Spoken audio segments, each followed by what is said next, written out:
நம்பிக்கை இல்லைன்னா இந்த உலகத்தில் நாம் நடமாடவே முடியாது. அவநம்பிக்கையோடு இருந்துக்கிட்டு இருந்தால் என்றைக்கும் அவஸ்தை தான். நாம் நம்புறது நடக்குதோ இல்லையோ அது வேறு விஷயம். ஆனால் எதையும் நம்பி தான் நாம் அடி வைக்க வேண்டியிருக்கு. வேறு ஒன்றும் வேணாம், ஒரு லாட்ரி சீட்டு வாங்குகிறோம், அது எங்கே நமக்கு விழப்போகுது அப்படிங்கிற அவநம்பிக்கையோடவா வாங்குகிறோம்? பரிசு நமக்கு தான் அப்படிங்கிற நம்பிக்கை உள்ளூர இருக்கிறதுனால தான் அதை வாங்குகிறோம். இருந்தாலும் முடிவு வேறு மாதிரி ஆகிடுது.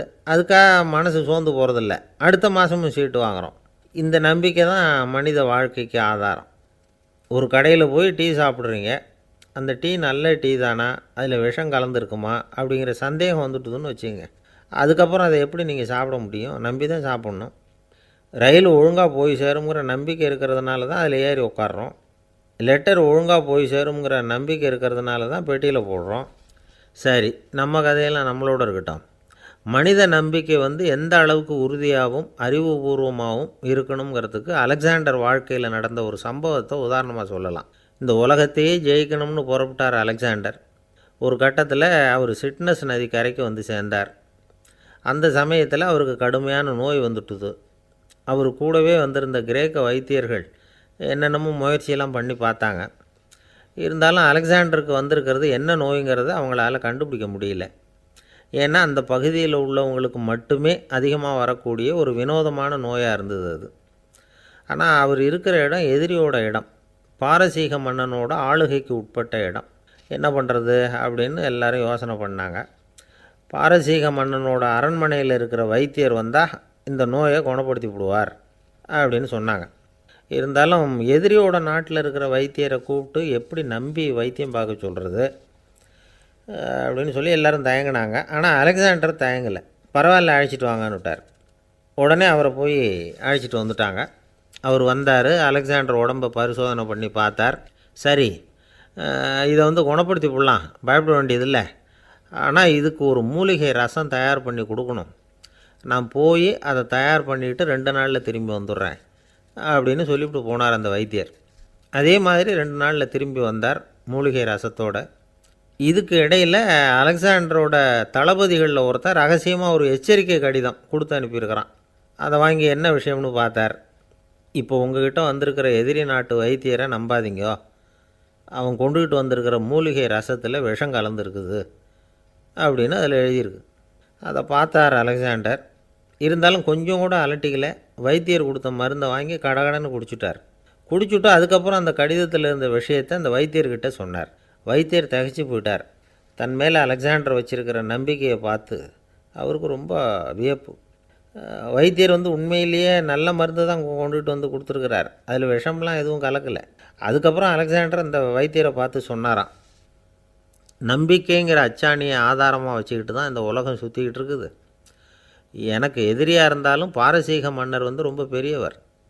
அப்பேற்பட்ட மன்னருடைய அரண்மனை வைத்தியர் தொழில் நேர்மை இல்லாதவராக இருக்க மாட்டார். அப்படி இருந்தால் அவரை அரண்மனை வைத்தியராக வச்சிருக்கவே மாட்டாங்க அப்படின்னு நம்பினேன். என்னுடைய நம்பிக்கை வீண் போகலை அப்படின்னாராம். இதுதான் மானுட நம்பிக்கைங்கிறது. இந்த காலத்துலேயும் இது மாதிரி இந்த மானுட நம்பிக்கையை ரொம்பவும் சாமர்த்தியமாக கையாளுகிற கெட்டிக்காரங்க சில பேர் இருக்கிறாங்க. இந்த காலத்து குரு, அவருக்கு ஒரு சிஷ்யன். குரு முன்னாடி அந்த சிஷ்யன் ரொம்ப பணிவாக நின்று, குருவே, உங்கள் கையால் விஷத்தை கொடுத்தாலும் அதை வாங்கி மடமடன்னு குடிச்சிருவேன் அப்படின்னா. உன்னுடைய குரு பக்தியை மெச்சினேன் அப்படின்னார் குரு. அதுக்கு அந்த சிஷ்யன், அப்படி இல்லை குருவே, உங்கள்கிட்ட சிஷ்யனாக இருக்கிறத விட உங்கள் கையால் விஷத்தை வாங்கி குடிச்சு விட்றது ரொம்ப நல்லது, அதனால தான் அப்படி சொன்னேன் அப்படின்னா. ஒரு தீப்பெட்டியை பார்த்து கேட்டுதான், நாம் 2 பேரும் தானே உரசிக்கிறோம், ஆனால் நான் மட்டும் தீப்பிடிச்சி எரிஞ்சு போகிறேன், நீ அப்படியே இருக்கிறியே அப்படின்னு தான். அதுக்கு தீப்பெட்டி சொல்லியிருக்குது, உனக்கு தலையில் கணம் இருக்குது அதனால் அழிஞ்சு போகிற அப்படின்னு தான். எப்படி இருக்குது பாருங்கள் இந்த பதில். தலையில் கணம் உள்ளவங்க யாருமே சரியாக இருக்க முடியாது. எவ்வளவு பெரியவங்களாக இருந்தாலும் சரி, ரொம்ப கஷ்டம்தான் அது. கர்வங்கிறது கூடவே கூடாது. இதை விளக்கிறதுக்கு மகான் ஒருத்தர் ஒரு சம்பவத்தை சொல்கிறார். அர்ஜுனன் தீர்த்த யாத்திரை பண்ணானா. அப்போது தென்னிந்தியாவுக்கு வந்திருக்கிறான். ராமேஸ்வரத்துக்கு போனப்போ அங்கே இலங்கைக்கு கல்லுலாம் அடுக்கி போடப்பட்டிருந்த பாலத்தை பார்த்தானா. ஒரு சின்ன குரங்கு அதுக்கு பக்கத்தில் விளையாடிக்கிட்டு இருந்திருக்கு.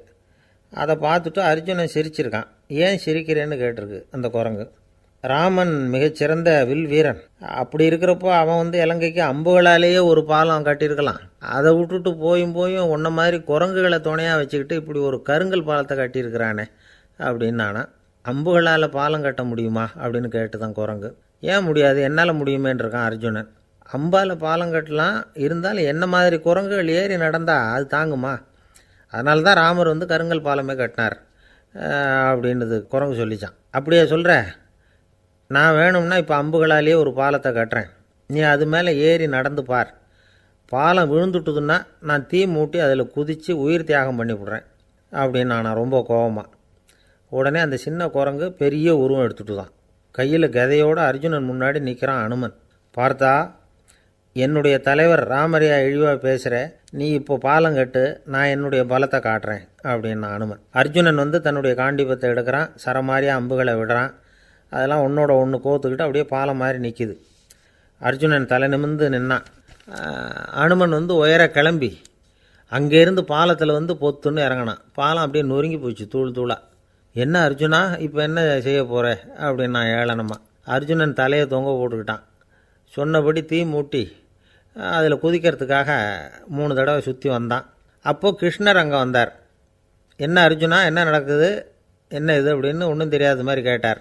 அர்ஜுனன் வாயை திறக்கிறதுக்கு முன்னாடி அனுமன் வாயை திறந்தான், நடந்ததை சொன்னான். அர்ஜுனன் சவால் விட்டபடி உயிர் திறந்தே ஆகணும்னு அனுமன்.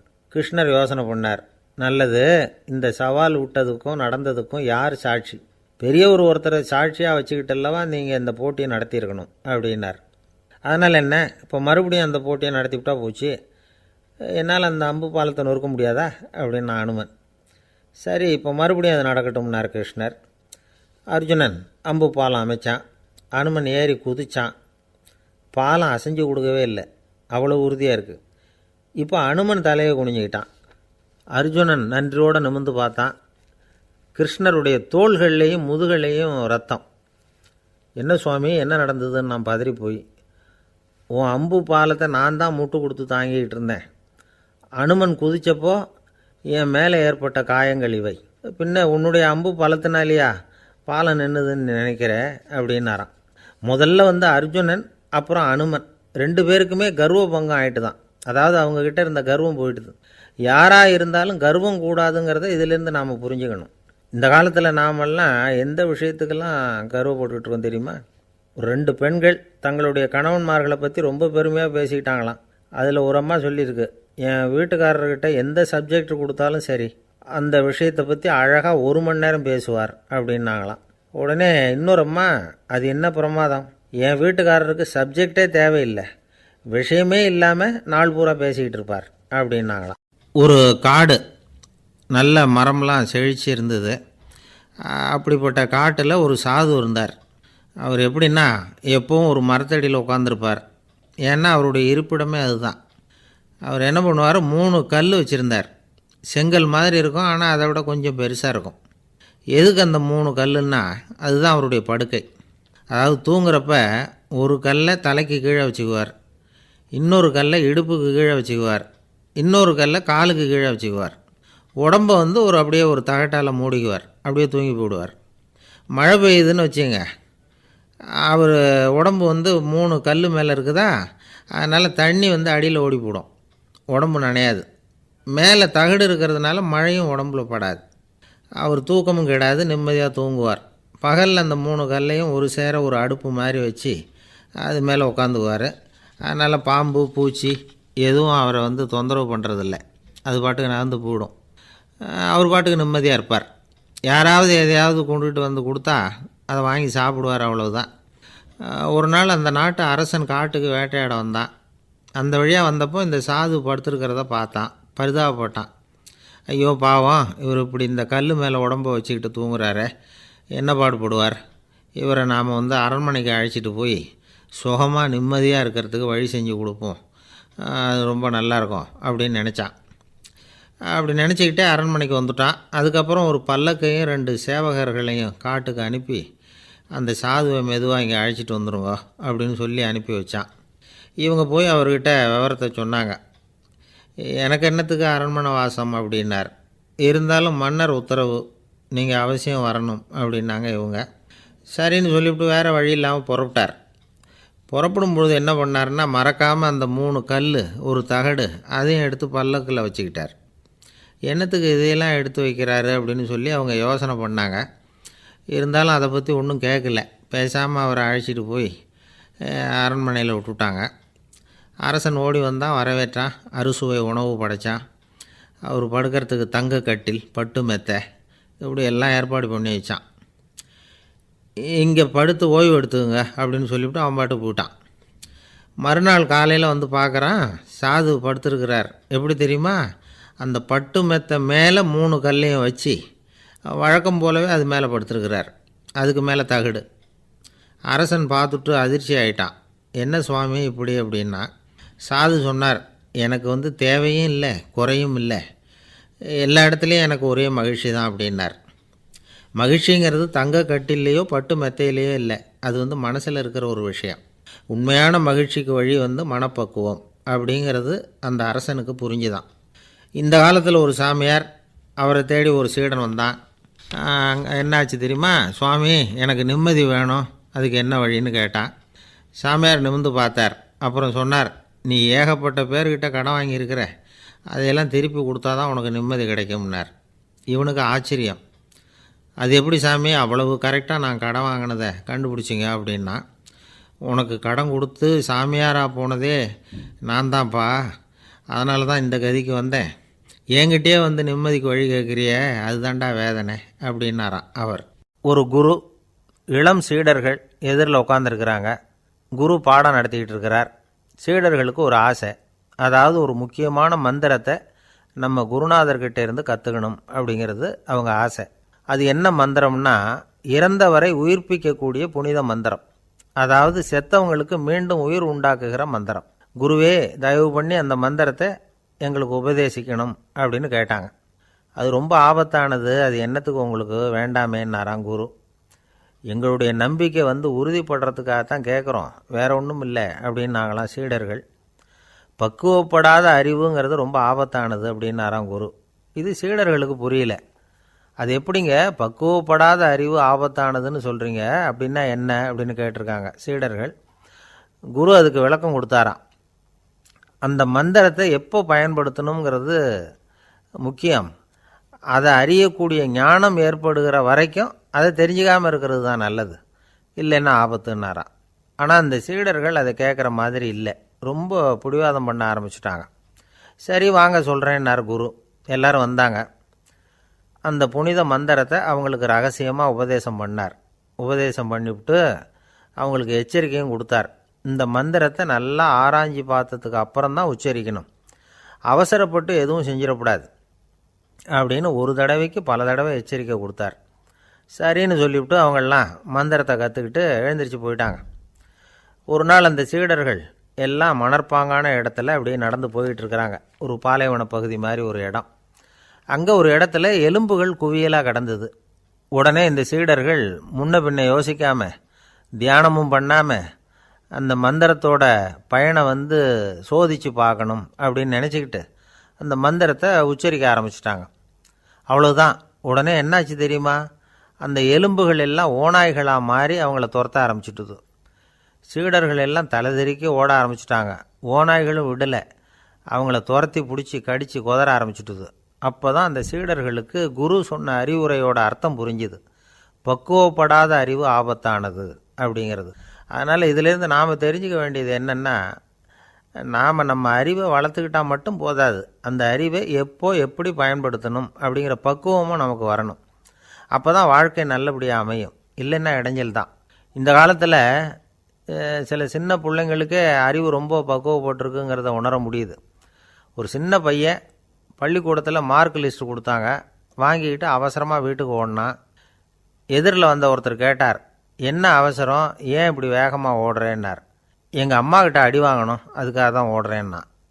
அடி வாங்கிறதுக்கா இவ்வளவு அவசரம்னார் அவர். அப்படி இல்லைங்க, நான் போகிறதுக்குள்ளே எங்கள் அப்பா வீட்டுக்கு வந்துட்டாருன்னா அவர்கிட்ட அடி வாங்க வேண்டியிருக்கும், அதை அவாய்ட் பண்ணுறதுக்காக இப்படி ஓடுறேன் அப்படின்னு நானா அந்த பையன். ரொம்ப நாளைக்கு முன்னாடி ஒரு நாள் கோவலன் நாடகம் நடந்தது. எங்கள் மதுரையில் நடந்தது. அதில் ஒரு முக்கியமான கட்டம், கண்ணகி கிட்ட சிலம்பை வாங்கிக்கிட்டு அதை விற்கிறதுக்காக மதுரை நகருக்கு புறப்படுறான் கோவலன். அந்த சமயத்தில் கண்ணகி பாடுற மாதிரி ஒரு நாடக பாடல், நாடக ஆசிரியர் எழுதினது. அது என்ன பாட்டுன்னா, மா பாவியோர் கூடி வாழும் மதுரைக்கு மன்னா போகாதீர் என்று அப்படின்னு ஆரம்பிக்கும் அந்த பாட்டு. இதுதான் அந்த பாட்டு. இதை கண்ணகி மேடையில் பாடின உடனே கூட்டத்தில் சலசலப்பு.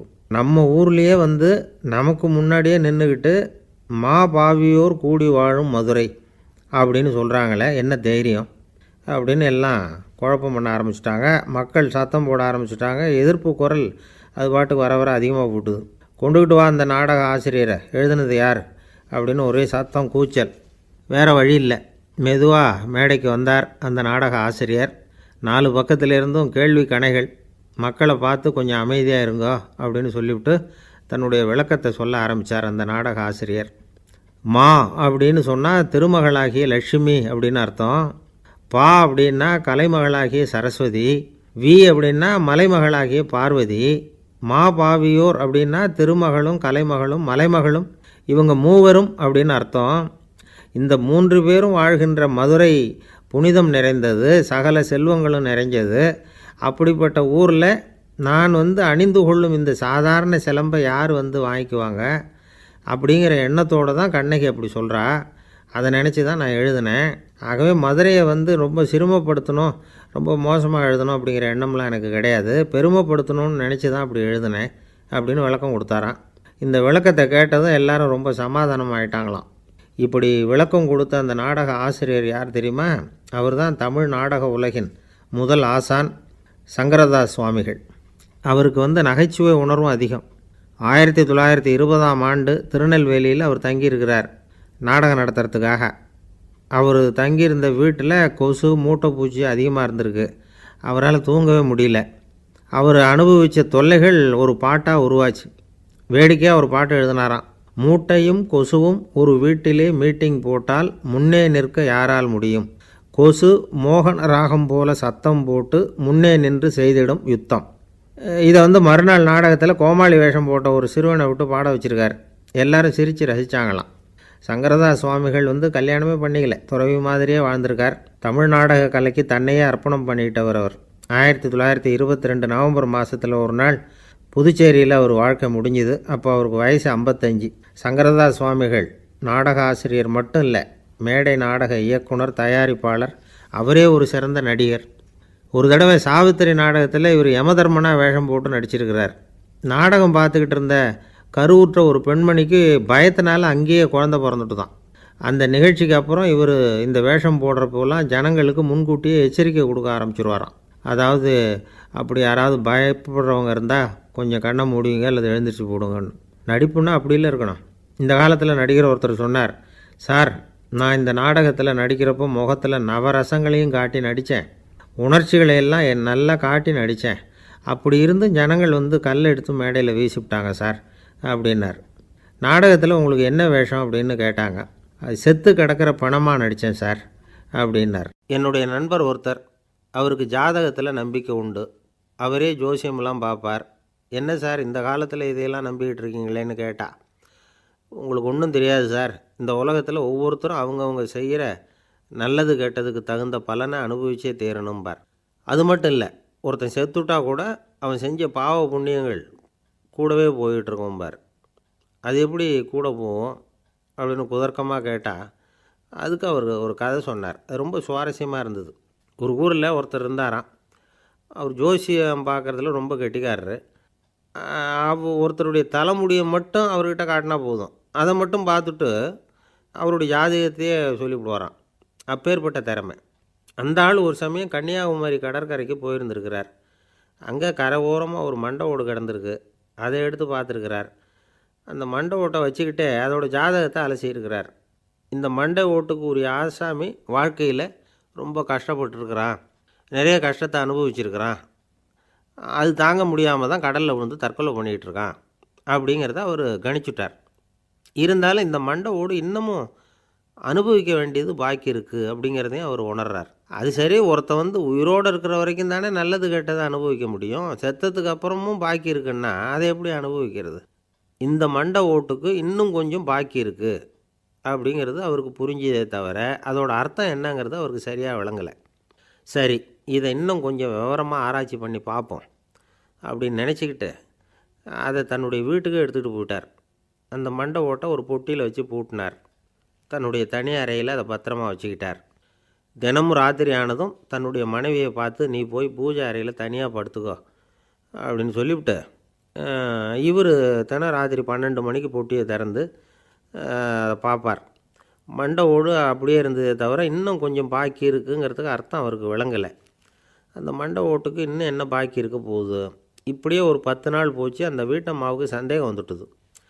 நம்ம வீட்டுக்காரர் நம்மளை தனியாக ஏன் தூங்க சொல்கிறார் அப்படிங்கிற சந்தேகம். உடனே பக்கத்து வீட்டு அம்மாக்கிட்ட விஷயத்தை சொல்லியிருக்கிறாங்க. அந்த அம்மா உடனே, நீ கவலைப்படாத, நான் கண்டுபிடிச்சி சொல்கிறேன்னு சொல்லிவிட்டாங்களாம். அன்றைக்கி ராத்திரியே ஜன்னல் வழியாக எட்டி பார்த்துருக்குறாங்க. இந்த ஆள் மண்டை ஓட்டை கையில் வச்சுக்கிட்டு அதை திருப்பி திருப்பி அப்படியும் இப்படியும் பார்த்துக்கிட்டு இருந்தது தெரிஞ்சுட்டுது. மறுநாள் காலையில் அவரோட மனைவியை பார்த்தாங்க. ஏம்மா, உன் வீட்டுக்காரருக்கு நீ முதல் மனைவியா 2வது மனைவியா அப்படின்னு கேட்டாங்க. எனக்கு தெரிஞ்ச வரைக்கும் நான் ஒருத்தி தான் அவருடைய மனைவின்னாங்க. அப்படி இல்லை, நீ அவருக்கு 2வது மனைவி. முதல் மனைவியின் மண்டை ஓடு தான் அவர் கையில் இருக்குப்போ, அதை தான் அவர் தினமும் ராத்திரியில் எடுத்து பார்த்துக்கிட்டு இருக்கிறாரு அப்படின்னு விட்டாங்க அந்த அடுத்த வீட்டம்மா. அப்படியா விஷயம்னு சொல்லிவிட்டு கணவன் வீட்டில் இல்லாத நேரமாக பார்த்து அந்த மண்டை ஓட்டை எடுத்து கொண்டாந்து ஒரு உரலில் போட்டு உலக்கையால் குத்தி நொறுக்க ஆரம்பிச்சுட்டுது அந்த அம்மா. வெளியே போயிருந்த அந்த ஆள் அப்போ தான் உள்ளே நுழைஞ்சார். மண்டை ஓடு உலக்கைக்கிட்ட குத்து வாங்கிட்டு இருக்கு. அது அனுபவிக்க வேண்டியது இன்னும் கொஞ்சம் பாக்கி இருக்குது அப்படிங்கிறதுக்கான அர்த்தம் எனக்கு இப்போ தான் புரிஞ்சுதுன்னாராம் அவர். இந்த கதையிலேருந்து நாம் இன்னொரு நீதியையும் புரிஞ்சுக்கணும். அதாவது நம்ம வீட்டை பற்றி நமக்கு தெரியாததெல்லாம் அடுத்த வீட்டுக்காரங்களுக்கு நல்லா தெரியும். ஒருத்தர் ரொம்ப கவலையோடு உட்காந்துருந்தார். எதை பற்றி சார் கவலைப்படுறீங்கன்னு கேட்டோம். எதிர்காலத்தை பற்றி கவலைப்படுறேன்னார். ஏன்னு கேட்டோம். என்ன பண்ணுறதுன்னே தெரியல சார், எதிர்காலம் ஒரே இருட்டாக இருக்குது, பாதையே புரியலன்னார். இன்றைக்கி நம்ம இளைஞர்கள் பல பேருக்கு எதிர்காலம் இருட்டாக தான் தெரியுது. அவங்கெல்லாம் இந்த கதையை கொஞ்சம் கேட்கணும். ஒரு மலை அடிவாரத்தில் ஒரு சின்ன கிராமம். அந்த மலை ரொம்ப உயரமானது. அடர்த்தியாக செடி கொடிகள் மரங்கள் அதில் மண்டி கிடக்குது. பகல் வேளையில் இருட்டாக தான் இருக்கும், அவ்வளோ அடர்த்தி. அந்த மலை உச்சியில் ஒரு கோவில். நாள் ராத்திரியே புறப்பட்டால் தான் காலையில் அந்த கோவிலுக்கு போய் சேர முடியும். கிராமத்து இளைஞன் ஒருத்தன் அந்த மலை உச்சிக்கு போக வேண்டியிருந்தது. கையில் ஒரு விளக்கை எடுத்துக்கிட்டு நாள் ராத்திரியே புறப்பட்டான். புறப்பட்டு போனவன் கிராமத்து எல்லையிலேயே நின்றுட்டான். ஏன் தெரியுமா? அவன் கையில் இருந்த விளக்கோட வெளிச்சம் 10 அடி தூரத்துக்கு தான் தெரியுது. அது வரைக்கும் தான் பாதை தெளிவாக இருக்குது. அதுக்கு அப்பாலெல்லாம் ஒரே இருட்டாக இருக்குது, பாதை புரியல. இவன் யோசனை பண்ணி பார்த்தான். மனசுக்குள்ளே ஒரு சந்தேகம். 10 அடி தூரம் தானே வெளிச்சம் தெரியுது, அப்படின்னா நாம் 10 அடி தூரம் தானே போக முடியும். அதுக்கும் அந்தாண்ட ஒரே இருட்டாக இருக்குதே, அதில் எப்படி நாம் நடந்து போகிறது? நாம் ரொம்ப தூரம் நடந்து போய் ஆகணுமே. அப்படிப்பட்ட நினப்பெல்லாம் அவனுக்கு வந்துட்டுது. இதுதான் அவன் மனசில் ஏற்பட்ட தயக்கம். இப்படி யோசிச்சுக்கிட்டே அந்த இளம் ஆசாமி புறப்பட்ட இடத்துலையே நின்றுக்கிட்டு இருக்கிறான். அந்த சமயத்தில் ஒரு வயசான பெரியவர் அந்த பக்கமாக வந்தார். அவர் கையில் இதை விட சின்னதாக ஒரு விளக்கு வச்சுருந்தார். அது எப்படின்னா, அது ஒரு 5 அடி தூரத்துக்கு தான் வெளிச்சம் காட்டுது. அவ்வளவு சின்ன விளக்கு. அவரும் மலை உச்சிக்கு போகிறதுக்காக தான் வந்துக்கிட்டு இருக்கிறார். அவரை பார்த்து இவன் கேட்டான், என்ன பெரியவரே, இவ்வளவு சின்ன விளக்கை வச்சுக்கிட்டு அவ்வளவு தூரத்துக்கு எப்படி மலையேற போகிறீங்க அப்படின்னு கேட்டான். நீ ஏன் இப்படி தயங்கிக்கிட்டே நிற்கிறேன்னு கேட்டார் பெரியவர். என்கிட்ட இருக்கிற விளக்கு 10 அடி தூரத்துக்கு தான் பாதையை காட்டுதுன்னா. இப்போ பெரியவர் சொன்னார், தம்பி, உன் கையில் இருக்கிற விளக்கு கொடுக்குற வெளிச்சத்தை வச்சு நீ முதல்ல 10 அடி தூரம் முன்னாடி போ. 10வது அடியில் போய் நின்றுக்கிட்டு பாரு. மறுபடியும் ஒரு 10 அடி தூரத்துக்கு பாதை தெரியும். இப்படி உன் கையில் இருக்கிற விளக்கு தொடர்ந்து வெளிச்சம் காட்டிக்கிட்டே இருக்கும். நீ முன்னேற முன்னேற அந்த வெளிச்சமும் முன்னேறும். அதனால் எத்தனை கிலோமீட்டர் தூரம் வேணும்னாலும் நீ இந்த 10 அடி தூரம் வெளிச்சத்தை வச்சுக்கிட்டே நீ போயிடலாம், புறப்படு அப்படின்னார். இப்போ தான் அந்த பெரியவர் சொன்னது இளைஞனுக்கு பளிச்சுன்னு புரிஞ்சுதான். உடனே உற்சாகமாக புறப்பட்டான், உச்சிக்கு போய் சேர்ந்தான். இந்த கதையிலேருந்து நாம் புரிஞ்சிக்க வேண்டியது என்ன தெரியுமா? நீண்ட கால திட்டம் ஒன்று போடும் பொழுது நமக்கு முன்னாடி இருக்கிறத மறந்துட்டு மனசை போட்டு குழப்பிக்கக்கூடாது. உங்கள் கையில் என்ன இருக்கோ அதுலேயே உங்கள் எதிர்காலம் மறைஞ்சிருக்குது. கண் முன்னாடி தெரியறத வச்சு ஆரம்பிங்க, போக போக வழி தானாக புலப்படும் அப்படிங்கிறார் ஒரு பெரியவர். பெரிய பயணங்களையெல்லாம் இப்படி தான் நடத்த வேண்டியிருக்கும். ஒவ்வொரு அடியாக எடுத்து வச்சா ஓடி போய் சேர்ந்து விடலாம், மலைச்சி போய் நின்றுட்டா நின்றுக்கிட்டே இருக்க வேண்டியது தான். நம்ம ஆள்லாம் ரொம்ப மோசமான இருக்கிறாங்க. ஒருத்தன் அப்படி தான் நீண்ட தூர பிரயாணம் ஒன்று புறப்பட்டான். ரயில் போய்கிட்டே இருந்தது. கொஞ்சம் தூரம் போச்சு, பாதி வழியில் கையில் வச்சுருந்த டிக்கெட்டை காற்றுல விட்டுட்டான். ஐயோ என் டிக்கெட்டு போயிட்டுதே அப்படின்னு கத்த ஆரம்பிச்சிட்டான். பக்கத்தில் இருந்த பெரியவர் அவனை பார்த்து பரிதாபப்பட்டு, கவலைப்படாத தம்பி, போனால் போகுது, வேறு டிக்கெட் வாங்கிக்கலாம் அப்படின்னு ஆறுதல் சொன்னார். அதுக்கு அவன் சொல்கிறான், சார் நான் அதுக்காக அழலை, அந்த டிக்கெட்டு கிடைச்சா தானே நான் எந்த ஊருக்கு போகணுங்கிறது எனக்கு தெரியும் அப்படிங்கிறான். ஒரு ஊரில் ஒரு ஆள் இருந்தான். அவனுக்கு ஒரே ஒரு மகள். அவளை நல்ல இடத்துல கட்டி கொடுக்கணும்னு ஆசைப்பட்டான். அதுக்காக மாப்பிள்ளை தேடிக்கிட்டு இருந்தான். அவன் கொஞ்சம் வசதியான ஆள், அதனால் நிறைய பேர் வந்தாங்க. இருந்தாலும் ஒரு நல்ல குணமுள்ள மாப்பிள்ளையாக இருக்கணும் அவன் எதிர்பார்த்தான். அப்படி இருக்கணும்னு தொடர்ந்து முயற்சி பண்ணான். கடைசியாக ஒரு 3 பேர் கிடைச்சாங்க. அந்த 3 பேரில் யாரை தேர்ந்தெடுக்கிறது, இதுதான் அவனுக்கு வந்த குழப்பம். இந்த நிலைமையில் ஒரு பெரியவரை தேடி போனான். அவர்கிட்ட தன்னுடைய பிரச்சனையை சொன்னான். அவர் கொஞ்சம் யோசனை பண்ணார். அதுக்கப்புறம் 3 பேரையும் கூப்பிட்டார். இதை பாருங்கப்பா, உங்கள் 3 பேருக்கும் 3 மாத கால அவகாசம் தர்றேன். நீங்கள் இப்போ போகலாம், 3 மாதம் கழித்து திரும்பி வரலாம். அப்படி வரும்பொழுது இந்த 3 மாத காலத்தில் நீங்கள் செஞ்ச நல்ல காரியம் ஏதாவது ஒன்று சொல்லணும். அதை வச்சு உங்களில் ஒருத்தரை நாங்கள் தேர்ந்தெடுத்துக்கிறோம் அப்படின்னு சொன்னாராம். 3 பேரும் சரின்னு சொல்லிவிட்டு திரும்பி போயிட்டாங்க. 3 மாதம் ஆச்சு. அதுக்கப்புறம் ஒரு நாள் திரும்பி வந்தாங்க. அவர் அவங்கள கூப்பிட்டு உட்கார வச்சார். அப்புறம் கேட்டார், இப்போ சொல்லுங்கள், இந்த 3 மாத காலத்தில் நீங்கள் செஞ்சுருக்கிற ஏதாவது ஒரு நல்ல காரியத்தை சொல்லுங்கள் அப்படின்னார். முதல்ல ஒருத்தன் எழுந்திரிச்சு நின்னான். ஐயா, எங்கள் அப்பா இறந்த பிறகு அவரோட கணக்கு வழக்குகளை எடுத்து பார்த்துக்கிட்டு இருந்தேன். அவர் ஒரு வியாபாரிகிட்ட 10,000 ரூபா கடன் வாங்கியிருக்கிறதாக எழுதியிருந்தார். அந்த வியாபாரியும் இப்போ உயிரோடு இல்லை. இருந்தாலும் அந்த வியாபாரியோட மகனை தேடி கண்டுபிடிச்சேன். கணக்கு புத்தகத்தை காட்டினேன். எங்கள் அப்பா உங்கள் அப்பா கிட்ட 10,000 ரூபா கடன் வாங்கியிருக்கிறதாக இதை எழுதியிருக்கிறார். அதனால் அதை திருப்பி கொடுக்கறதுக்காக வந்திருக்கிறேன். இந்தாங்க அந்த பணம் அப்படின்னு சொல்லி கொடுத்துட்டு வந்துட்டேன் அப்படின்னு நானும். இதை பெரியவர் கவனமாக கேட்டுக்கிட்டார். அதுக்கப்புறம் 2வது இளைஞன் எழுந்திரிச்சான். ஐயா, நான் போன மாதம் ஒரு நாள் ராத்திரி வேளையில் ஒரு காட்டுப்பாதை வழியாக எங்கள் ஊருக்கு போய்கிட்டு இருந்தேன். அந்த சமயத்தில் அந்த வழியாக வந்துக்கிட்டு இருந்த ஒரு வழிப்போக்கர்கிட்ட 4-5 திருடர்கள் வம்பு வளர்த்து அவர்கிட்ட இருந்த பொருளையெல்லாம் கொள்ளையடிச்சிக்கிட்டு இருந்தாங்க. நான் உடனே ஒரு குச்சியை எடுத்துகிட்டு ஓடினேன். அந்த திருடர்களை அடித்து விரட்டினேன். பொருளையெல்லாம் மீட்டு அந்த வழிப்போக்கர்கிட்ட ஒப்படைச்சேன். அவரை பத்திரமா அழைச்சிட்டு போய் அவர் வீட்டில் விட்டுட்டு வந்தேன் அப்படின்னு நானும். இதையும் பெரியவர் கவனமாக கேட்டுக்கிட்டார். அடுத்தபடியாக 3வது இளைஞன் எழுந்திரிச்சான். ஐயா, போன மாதம் ஒரு நாள் நான் ஒரு மலைப்பாதை வழியாக போய்கிட்டு இருந்தேன். மலைப்பாதை விளிம்பில் ஒரு மதகு கட்டை, அது மேலே ஒரு ஆள் படுத்து தூங்கிட்டு இருந்தான். அந்த பக்கம் தவறி உருண்டு விழுந்திருந்தான்னா அதில் பாதாளம். அது மலையடி வாரத்தில் போய் தான் விழணும், அவ்வளவு பள்ளம். அது தெரியாமல் அவன் பாட்டுக்கு தூங்கிட்டு இருந்தான். நான் உடனே அவன்கிட்ட ஓடி போய் குனிஞ்சு அவன் முகத்தை பார்த்தேன். அப்போ தான் புரிஞ்சுது, அவன் ஏற்கனவே எனக்கு தெரியும். அவனை எனக்கு நிறைய கெடுதல் பண்ணியிருக்கிறான், இடைஞ்சல் கொடுத்தவன். இருந்தாலும் ஐயோ பாவம்னு நினச்சி அவனை எழுப்பி பாதுகாப்பாக வேற ஒரு இடத்துல படுக்க வச்சுட்டு வந்தேன் அப்படின்னு நானா. பெரியவர் இதையும் கேட்டுக்கிட்டார்.